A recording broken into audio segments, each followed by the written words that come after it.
तो फर्क पूछो न पड़ता अब आज में तो भैया चिराग न डरता चुटुराया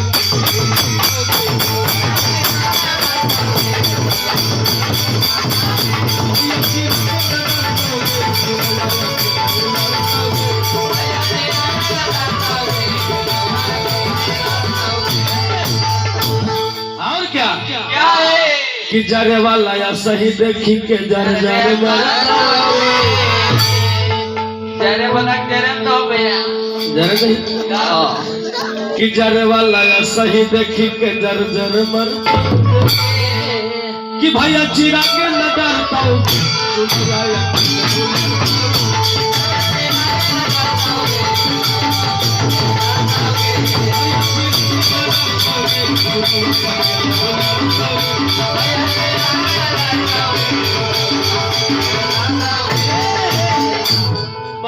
बहुत में गाना ऐसा गाया वो गाना गया था कैसे कैसे बबुआ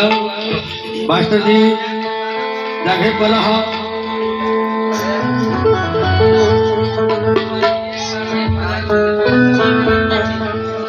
कि जब मथवा पर पगड़िया बांध के घूमो है गे मैया अरे लागो है पासवन में छौड़ा हमनी कब गावल पे में भेजा ना सबके सुनते सुनते आजीज हो जाइयो ने तब कोई के लगा गावे पड़ते अब हो काहे कि देखिए अभी एगो गाना अभी ज्यादा ना 4-5 दिन के बाद में एगो गाना आइल रहे कि फल्ला के सरकार बनतो तो फल्ला रंगदार बनतो तो भैया हमनी के सूरज भैया रंगदार नहीं बनाना है हमनी के बिहार के विकास कराना है पढ़ना है लिखना है बाल बच्चा का भविष्य देखना है इसलिए गीत आई रहे कैसे वो कि कत फल सरकार बनतो तो फल्ला रंगदार इसको हमने पलट के गाया क्या कि एलजेपी सरकार बनतो तो बिहार में रोजगार गाना ऐसा गाइए हमने रोजगार बढ़ावे के फेरा लिए दुनिया तेरे कहते कैसे कि एलजेपी सरकार बनतो तो रोजगार बढ़ावे के फेरा तो पापा उन्हें कहूँ कि हम कुछ और पढ़ेंगे ऐसे हो सकता कि अरे एलजेपी सरकार बनतो बिहार में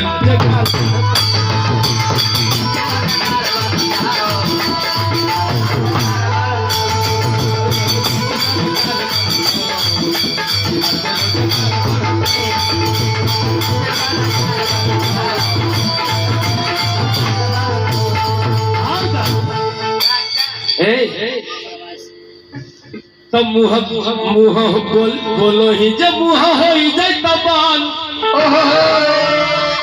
तो सब खैले हखुन अब की कसम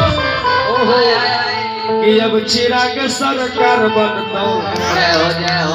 तो बिहार के रोजगार बहुत ऐसा गाना गौले वाली हिट पर हिट 10 गाना देनी एक गाना में गाया था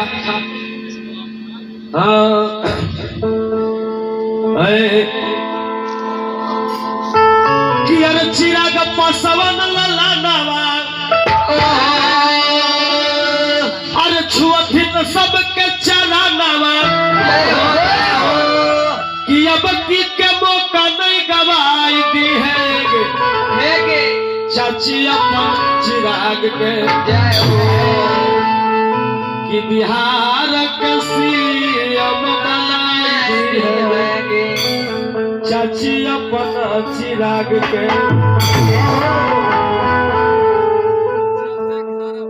कि चिराग पासवन लाला नावा छुअथिन सबके चलानावा चिराग पासवन लाला नावा छुअथिन सबके चलानावा आम की के मौका नहीं गवाई है चाची अपन चिराग बिहार के सीएम बनाई है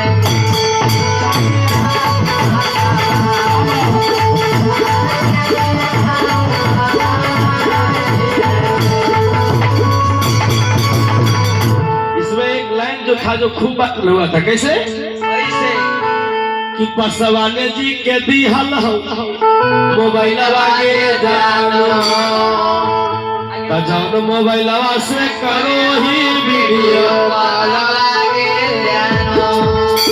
आज इस बात को आप लोग जानिए आदरणीय स्वर्गीय रामविलास पासवान जी कहीं देन बा जय हो। आज जो घर घर जो 5 किलो अनाज मिल रहा है वो रामविलासी जी के देन बा। बाबा साहब का सबसे बड़ा प्रतिमा दिल्ली संसद भवन में लगाने का काम भी रामविलासी पासवान जी है। सब चीज के तरह ध्यान दा कि पासवान जी के दिहल हो मोबाइल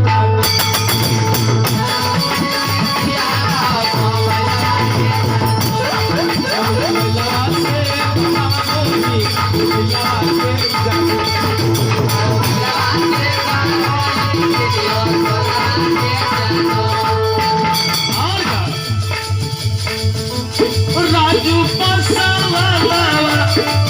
है हैरान भगवा के बेटा के जिताई दी है चाची अपना चीरा बिहार के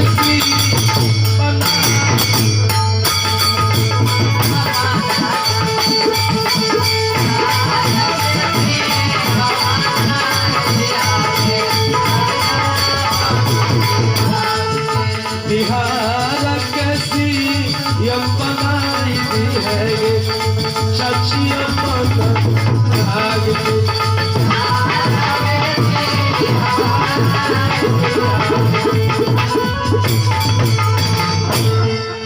बहुत सुंदर।